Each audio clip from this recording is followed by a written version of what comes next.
Resetting the YouTube TV app on Roku can fix freezing, buffering, loading issues, or random crashing. Roku doesn't offer a standard Reset App button, but you can refresh YouTube TV using Roku's hidden reset method. Here's how to do it step by step. Step 1. Clear the Roku cache. Hidden reset method. On the Roku home screen, press this exact sequence on your remote. Home button 5 times, up button 1 time, rewind button 2 times, fast forward button 2 times. Your Roku will pause for a moment and then reboot automatically. This process clears hidden temporary files and refreshes the YouTube TV app without deleting any data. Step 2. Remove and reinstall YouTube TV.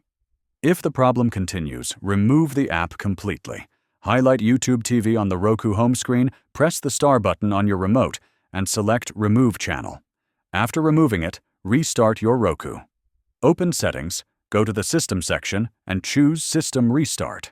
Once Roku turns back on, open the Streaming Channel Store, search for YouTube TV, and reinstall it. Open the app and sign in using your Google account. Step 3. Update your Roku device. If YouTube TV is still not working smoothly, your Roku may need a software update. Open Settings, go to the System menu, and select System Update. Updating your Roku ensures full compatibility with the latest version of YouTube TV.